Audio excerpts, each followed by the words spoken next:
ये क्या बेवकूफी है, ये क्या बेवकूफी है। आपने देखा होगा व्हाट्सएप पे, फेसबुक पे, पूरी दुनिया में ये जिल्लत हुई। स्टेज का पहला हादसा है, पहला हादसा है। अब खड़ा हो गया, उसके बाद कहने लगा कि मैं कुरान लेके खड़ा हूं, मैं ये हूं वो हूं, मैं नात नहीं पढ़ूंगा, मैं तकरीर नहीं करूंगा। अरे ये सब कहने की क्या जरूरत है। आप जो टाइम दिया गया उस पर बोलिए, खत्म कीजिए, मेहमान का ख्याल कीजिए। बात होती रही, उसके बाद कुछ बोला तो कोई खड़ा हुआ, उसने रोका उसको। अब दूसरे कोई मौलाना बेचारे शमशी साहब खड़े हुए, उन्होंने समझाने की कोशिश किया। अब कुरान लिया हुआ है और दलील दे रहा है, और सबसे पहले धक्का उसी ने मारा, धक्का भी मारा वही। तो जब तुम धक्का मारोगे तो कोई तो जवाब देगा, रफात बचाव तो करेगा। अब ये धक्कम धुक्का होना चालू हो गया स्टेज पे, धक्कम धुक्का। नेपाल की सरजमीन पे इतना बड़ा हादसा, पढ़ने के चक्कर में। कहा हम धक्कम धुक्का किए? अरे जितने लोग आए सब पढ़े कि नहीं पढ़े? मिसबाही साहब बोले बोलिए, हमारे आदमी बोलिए, मिसाज साहब बोले बोलिए, बस जिस हर एक को ख्वाहिश है। हम ज्यादा कहना बोले, ज्यादा बोलने वालों को दुनिया अबुल कलाम समझती है। बहरहाल अब धक्कम धुक्का चालू हो गया। अब फिर वो वायरिंग भी कर दिया उसको। इस पर लोग मजम्मत कर रहे हैं, मगर असल बात और किसी का ध्यान यहाँ पे नहीं गया कि इन बेवकूफ मौलवियों की बुनियाद और इनकी लड़ाई में कुरान जो नीचे गिरा, कुरान की जो भी हुर्मतें हुई, इस पर क्यों नहीं दुनिया बोल रही है। ऐसे मौलवी का बाइकाट करो जो कुरान को अपने लिए हथियार बना ले और कुरान की हुर्मत का ख्याल न करे। हमें ऐसा मौलवी नहीं चाहिए। हमारे लिए हमारी मस्जिद का इमाम काफी है, हमारे इलाके का शायर है।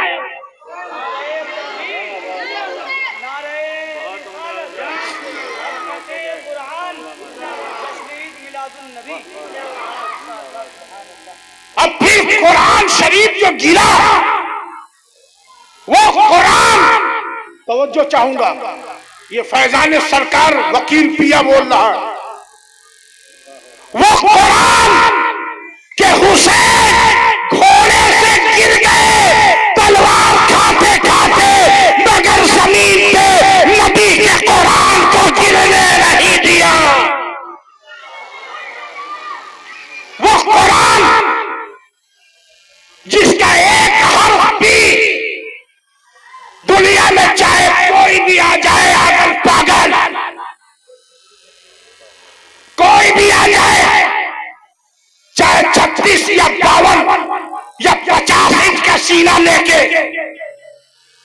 चाहे कोई भी वसीम नईम जैसा खबीस आ जाए, कसम खुदा की हैदर पिया के गुलामों के बीच में यह कादरी फकीर कह रहा है कि कुरान का एक हर्फ नहीं बदल कर सकते, न तुम बदल पाओगे न तुम्हारे बाप बदल पाएंगे। अरे जब तक के बरमपुरा में एक 10 साल का बच्चा भी जिंदा रहेगा और उसी में सूली पे चढ़ा के जब तो कोई अमेरिका का यजीद पूछेगा कि कुरान के बारे में क्या कहते हो, तो ये बच्चा सूली के फंदे को चूम के कहेगा कि है कौले मोहम्मद, कौले खुदा, फरमान न बदला जाएगा, बदलेगा जमाना लाख मगर कुरान न बदला जाएगा।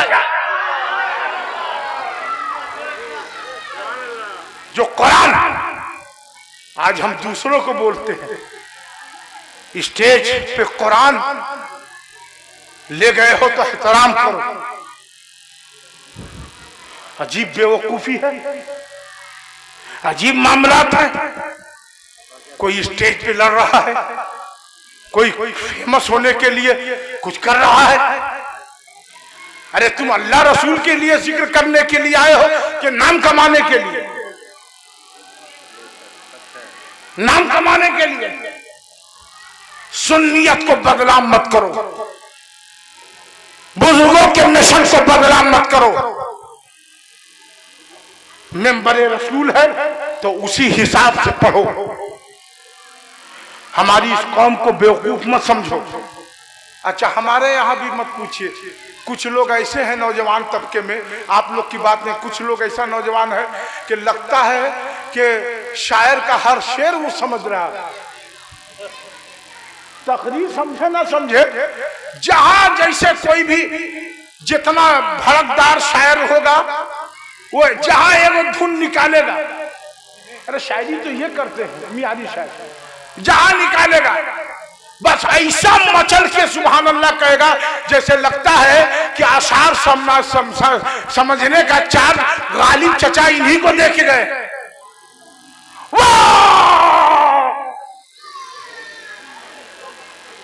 अरे ये क्या है भाई?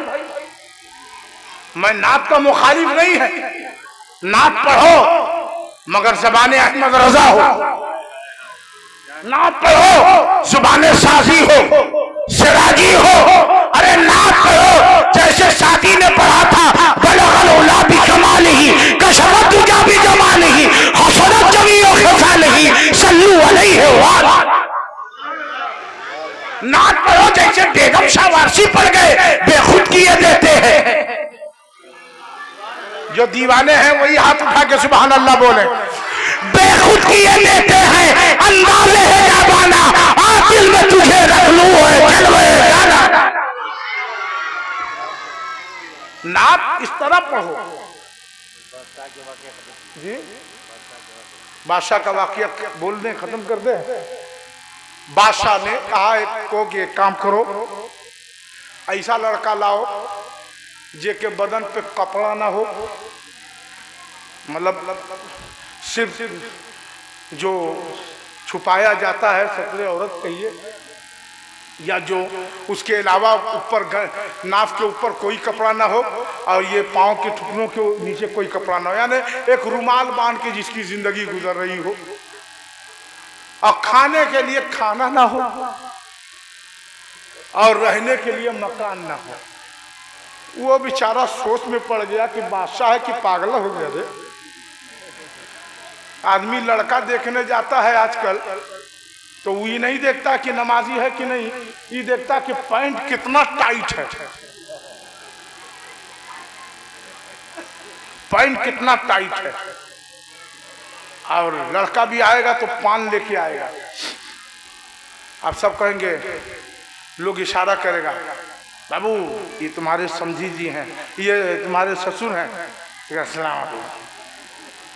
और जब निकाह हो जाएगा, और निकाह हो जाएगा और जब शाद साहब जैसे बेहतरीन शायर जब सहरा पढ़ने के लिए खड़े हो तो मिसबाही साहब जैसे मोतबर आलिम अल्लामा मुफ्ती मोहम्मद हक साहब जैसे आलिम कहेंगे, अरे बाबू निकाह हो गया, कम से कम सलाम तो कर लो। तो बहुत मुश्किल से उठेगा, बहुत मुश्किल से, और ऐसा ना सलाम करेगा, सलाम, ऐसा लग रहा है कि नहीं जवाब दीजिएगा तो मर्डर कर देगा। तो कहा कि ऐसा लाओ, तो कहा कि कौन है। बहरहाल वो ढूंढते ढूंढते ढूंढते एक लड़का नजर आया। बोल दे 5 मिनट के खत्म कर दे। हाथ उठाइए, कितने लोग सुनना चाहते हैं? अच्छा, कुछ और हाथ नहीं उठा है। बहरहाल सुन रहे हैं, जरा जोर से कह दीजिए या रसूल अल्लाह। तो जब एक लड़का देखा, कैसा लड़का, जो सिर्फ जरूरत छुपाया हुआ था, बाकी बदन पे कोई कपड़ा नहीं, और एक कुल्हाड़ी लेके लकड़ी काट रहा था जंगल में। अब मकान उसका क्या था, जो करची ना होता है बांस का या पेड़ का, वो करची से एगो मड़ैया घेरा हुआ था। कभी कभी आप देखे होंगे जब सैलाब आता है तो लोग रोड पे नहीं कैसे घेर के रहते, उसी तरीके से। और उसकी एक माँ थी, पीछा करते आया, देखा तो देखा कि घर में बर्तन भी नहीं है, पत्ता पे खाना खा रहा है। कहा कि बादशाह के कहे हिसाब से, और बादशाह अपनी बेटी को सबक सिखाना चाहता है। कहा कि सुनो ना, कहा क्या बात, कहा तुम शादी करोगे? तो ऊपर नीचे देखने लगा। कहा कि मुझसे कौन शादी करेगा भाई, मुझको कौन रिश्ता देगा? कहा मैं बादशाह के यहाँ रिश्तेदारी करूंगा, करवा दूंगा, बादशाह का दामाद बनवा दूंगा। वो और रोने लगा। कहा कि गरीबी का मजाक उड़ाते हैं, गरीबी का मजाक उड़ाते हो। बहरहाल कहा कि नहीं मैं मजाक नहीं कर रहा हूँ, चलो। बहरहाल उसको जबरन कहरन लेके चला गया, बादशाह के पास खड़ा कर दिया। बादशाह देखा, कहा कि हाँ ये ठीक है। उसके बाद अपनी बेटी को बुलाया। गौर से सुनिएगा, बेटी अल्लाह की रहमत है। दीनदार बेटी जब किसी घर में बहू बन के जाती है तो घर जन्नत के नक्शों में नक्शा हो जाता है। बेटी को बुलाया, इसलिए बुलाया कि वो देखेगी तो चीखेगी, चिल्लाएगी, चिल्लेखेगी, चिल्लाएगी। कहा बेटी सुनो, मैं तुम्हारा निकाह कराने जा रहा हूं। दूल्हा कौन है जानती हो? कहा मुझे नहीं मालूम। कहा ये आदमी जो खड़ा है फटीचर, ये आदमी जो सामने है ये है। तो बेटी क्या जवाब दी? अल्लाह का शुक्र है, अगर मेरे नसीब में अल्लाह ने इसी को लिखा तो मैं अल्लाह की रजा में राजी हूं। देखिए मजहबी जहन की बच्चियों का मिजाज। अल्लाह ने अगर इन्हें मेरा शौहर मुंतखब, अल्लाह ने इनके साथ मेरा रिश्ता लिख दिया है तो मैं अल्लाह की रजा पर राजी हूं। निकाह हो गया और बेटियों को बहुत सोना चांदी कपड़ा क्या क्या दिया। इस बच्ची को 2-3 जोड़ा के अलावा और 2-3 जेवर मामूली देके और कुछ खाने पीने का सामान देके और कहा, डोली में बैठा के 4 सिपाहियों को कहा कि जंगल में कहीं ले जाके इन्हें छोड़ दो। वो बच्ची निकाह हो गया, डोली में बैठ गई। लड़के को 1 जोड़ा कपड़ा दिया। कहा है कि इसने कहा था कि अल्लाह अगर चाहता तो मैं शहजादी होती, ये मेरी बादशाहत की ताकत को नहीं मानता। बच्ची बिस्मिल्लाहिर्रहमानिर्रहीम पढ़ के डोली में बैठ गई और आसमान पे देख के कहती अल्लाह अगर तू इसमें राजी है तो ये तेरी बंदी भी इसमें राजी है, ये बंदी भी राजी है, जा रही है। जंगल में छोड़ देते गए। जंगल में ये दोनों फिर मियाँ बीवी अपने मकान पे पहुंचते हैं जो जंगल में रहते थे। पहुंचने के बाद अब उस कुटिया में, महल में रहने वाली बच्ची कुटिया में आ गई, मगर उसने अपने बाप की इज्जत का सौदा नहीं किया। बाप का हुक्म माना, अब उसमें बैठ गई। उसमें बिछाने के लिए एक चटाई भी नहीं है, एक चटाई भी नहीं है, मगर बैठ गई। अब वो आदमी घबरा रहा कि बादशाह की लड़की, सास घबरा रही कि यार अल्लाह ये इतने बड़े घर की बच्ची है। बहरहाल 2-3 दिन के बाद सास जब रोटी बना रही थी तो इसने कहा कि अम्मी जान अब आप आराम कीजिए, मैं बहू हूं, रोटी बनाना, कपड़ा धोना और आपको खाना खिलाना मेरी जिम्मेदारी है। और आज तो ऐसा होता है कि जब बहू आती है तो माँ बाप को खाना खिलाना तो बच्चे भूल जाते हैं, और ज्यादा हो तो माँ बाप के लिए सूखी रोटी रख देते, अपने जाके होटल में खा लेते। जो हालात है हजरत। बहरहाल अब वो गरीब औरत जो बहू सास है वो सोच रही है कि कहा ये महल की रहने वाली बच्ची और कुटिया में मेरी खिदमत कर रही है। बहरहाल रोटी बन गई, खाए तो वो एक बोझा लकड़ी काट के बेचता था, जो पैसा होता था तो थोड़ा सा आटा आता था, 1 किलो या 2 किलो जो भी आता हो, या 1 सेर जो भी, उसमें 2 रोटी बनती थी। अब ये आ गई तो 3 रोटी बनने लगी, 3 रोटी बनने लगी। अब वो एक बोझा काट के बेच के आता, उसी से तीनों का गुजारा होता, अल्लाह का नाम लेके सो जाता। एक दिन देखिए जब दीनी मिजाज वाली बहू आती है, कुरान पढ़ने वाली बहू आती है तो अल्लाह कैसे बरकत देता है, और वो घर जन्नत के नक्शों में एक नक्शा नजर आने लगता है। एक दिन उसने कहा अम्मी जान अपनी सास से, देखिए आ गया वक्त हो गया है, आ गया नियाज आने का, नियाज तबरुक आने का मतलब है कि वक्त हो गया, आप खड़े हो जाइए, खड़े हो जाए। अच्छा सुना दे, पूरा वाकया सुना दे, जरा जोर से कह दीजिए सुबहान अल्लाह। नहीं, हम हैदरी अंदाज में हाथ लहरा के कह दीजिए सुबहान अल्लाह। वो घर जन्नत के नक्शों में एक नक्शा हो जाता है। अब जब उसने कहा, अम्मी जान हमारे शौहर सुबह कितने बजे जाते हैं? कहा बेटी मेरा बेटा सुबह उठता है और मुंह हाथ